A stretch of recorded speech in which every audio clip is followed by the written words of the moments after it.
Je suis ravi de vous retrouver ici sur le plateau du Salon de l'Agriculture Nouvelle-Aquitaine et je suis en charmante compagnie. Fabien, merci d'être venu. Je suis ravi de vous retrouver ici sur le plateau. Bonjour, j'ai entendu le chant du coq. Moi, j'ai un poulailler avec un coq chez moi. Ah ben vous voyez, Donc, c'est j'adore parfait. Et justement, pourquoi vous êtes ici présent à la foire de Bordeaux aujourd'hui et même depuis quelques jours? Ouais, c'est une bonne question parce que je suis venu ici parce que j'ai tout simplement prêté une collection incroyable que j'ai déjà depuis des années. J'ai mis 35 ou 40 ans pour la constituer. C'est des costumes de scène de célèbres chanteurs, personnalités, avec des manuscrits de célèbres chansons, des affiches et des trophées, disques d'or, etc. Victoire de la musique, enfin tout ce que j'ai pu amasser comme ça en 35-40 ans. Et souvent, je fais tourner cette collection comme ça avec Gaillard Décor, qui est une grande société qui, justement, propose des expositions incroyables, insolites surtout, à des grandes foires en France, dont la Foire internationale de Bordeaux, évidemment. Et ce qui explique ma présence, j'avais fait une petite conférence hier, j'ai fait une conférence tout à l'heure ce matin, je raconte des anecdotes de chansons, etc. Et puis j'aime aller à la rencontre du public, le vrai, vous savez, celui qui est en région, le vrai public. Qu'on soit agriculteur, peu importe, ou qu'on ait un autre métier, moi ça me passionne, parce que on est dans la vraie vie ici. Mais vous avez vu effectivement la foire de Bordeaux, c'est à la fois la foire de ce côté-là, le salon de l'agriculture de l'autre. Vous étiez en plein dans vos sujets qui vous tiennent à cœur, quoi. Non, mais c'est toute mon enfance surtout. Moi, j'avais des grands-parents agriculteurs dans le nord de la France, entre Arras et Douai, à Vitry-en-Artois, exactement. Et alors, j'ai connu ça, les lapins, fallait chercher de la luzerne pour nourrir les lapins, les poulaillers, le maïs, les cultures de la pomme de terre. Je faisais les dorifores, j'enlevais les dorifores sur les feuilles des pommes de terre quand j'étais enfant. Enfin, je connais bien la campagne et les agriculteurs, vraiment. Et donc, c'est quand je viens là, je faisais tous les salons dans mon enfance, alors que ce soit la foire de Lille, la foire de Douai, il y avait Cambrai, il y avait Maubeuge et tout ça. Et j'adorais ça. C'est une ambiance qui me plaît. Les camelots, rencontrer les gens, aller voir les vaches. Elles sont exceptionnelles ici, d'ailleurs. Oui, vous avez vu, hein, on en a... exceptionnelles. Et du terroir. Celle de l'Aquitaine.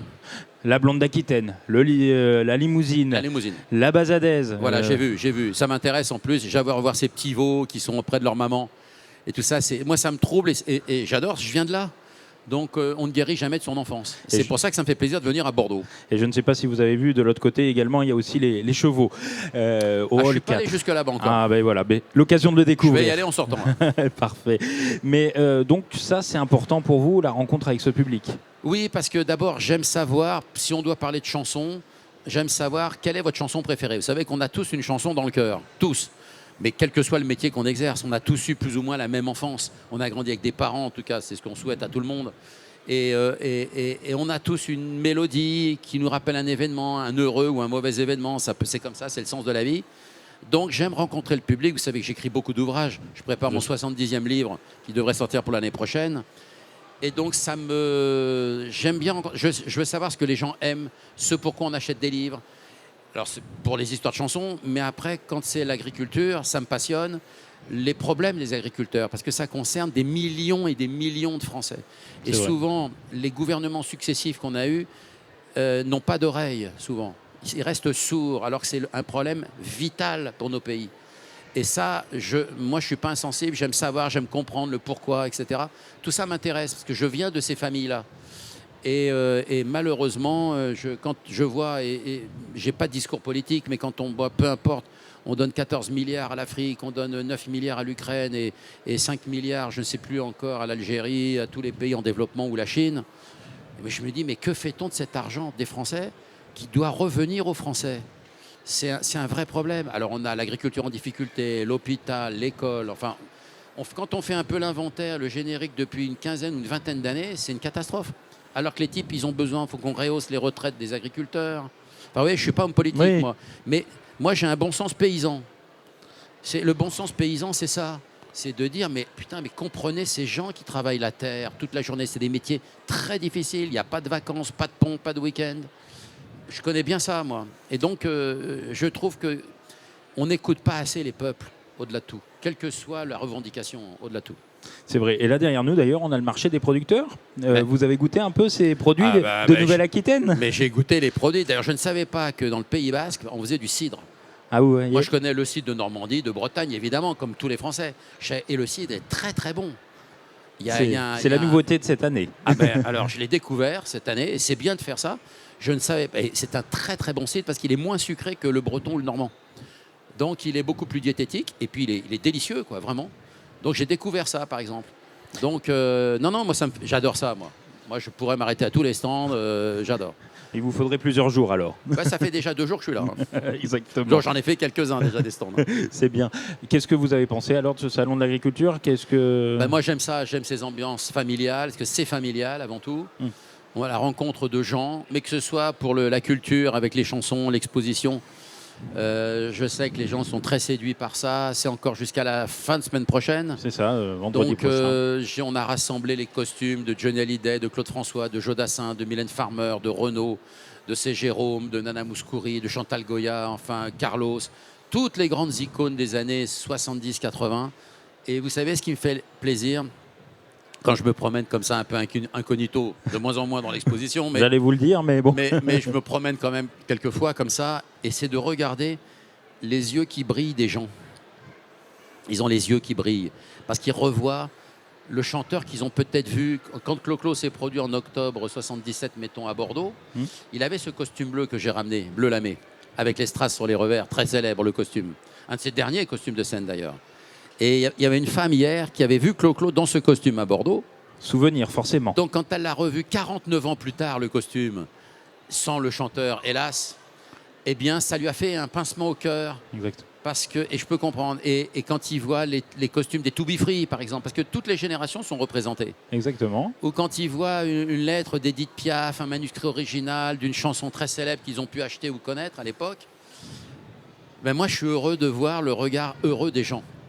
Il y a immédiatement, ils font un bond dans leur enfance, dans leur adolescence, et c'est ça qui est charmant, finalement. Moi, ça me plaît, en tout cas. Et c'est aussi pour ça, collectionner, c'est bien, mais j'aime mettre en exposition, évidemment, ce que j'achète ou ce que je récupère pour le rendre au public. Et c'est un bonheur pour les gens, en tout cas, qui passent comme ça et qui découvrent à la fois des trésors et des merveilles qui sont souvent dans les placards. Vous l'avez dit tout à l'heure, les gens ont forcément un morceau de référence. Le vôtre, c'est lequel? Mais moi, un des premiers disques qui a fondé, on va dire, ou en tout cas qui a été un point de départ pour mon métier, ça reste une chanson de Claude François qui s'appelait « Chanson populaire ». Ça s'en va et ça revient, c'est fait de tout petit rien, etc. En fait, cette chanson m'a marqué dès l'adolescence. J'étais déjà adolescent à ce moment-là, ou pré-ado, on va dire. Et c'est un refrain énergique. Vous savez, on a tous une chanson, quand on l'écoute, moi j'entendais par exemple « C'est la vie » de Mika, oui, par exemple, qui est un hymne aussi pour moi. Je trouve ça, Mika a un talent exceptionnel. Et quand il a écrit « C'est la vie », c'est une chanson qu'il a écrite après la disparition de sa maman. Et on ne le dirait pas, elle est tellement joyeuse, la chanson. C'est vrai. Que finalement, on se dit, mais comment on peut écrire un thème aussi joyeux alors que votre maman vient de partir? Eh bien, c'est le secret des chansons qu'on ne peut jamais expliquer. Et c'est un refrain, c'est un ressort efficace, enfin, etc. Et moi, je trouve ça bien. Donc, j'ai cette chanson populaire, mais j'adore aussi le Métèque de Georges Moustaki, en 68. Oui. Je me souviens, quand je rentrais à la maison de l'école, j'entendais cette chanson à la radio souvent, qui avait repris Renaud, d'ailleurs, il y a 3 ans. Oui.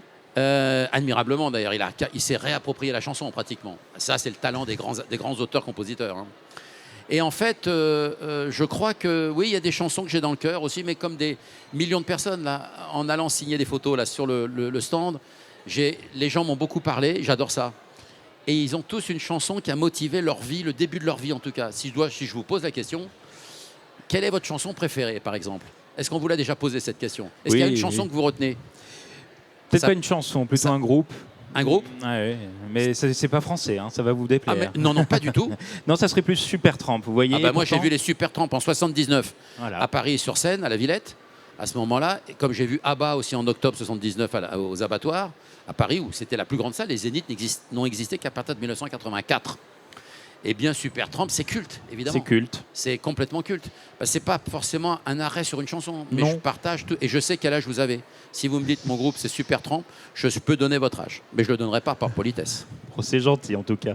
Mais merci, en tout cas, Fabien, d'être venu sur le plateau du Salon de l'Agriculture Nouvelle-Aquitaine. Et puis, c'est un bonheur. On ira voir vos costumes, bien sûr. Si je peux rester jusqu'à la fin de semaine, mais malheureusement, heureusement, je suis demain soir en direct le lundi de Pentecôte avec mon ami Cyril Hanouna dans Tout Beau Tout Neuf Bon, tous les soirs depuis déjà quelques années. Le rendez-vous est pris, on regardera après. Merci beaucoup, Fabien. C'est moi qui vous remercie infiniment. Merci. Merci Et de votre nous, on accueil. se retrouve pour une autre émission sur la Web TV du Salon de l'Agriculture Nouvelle-Aquitaine.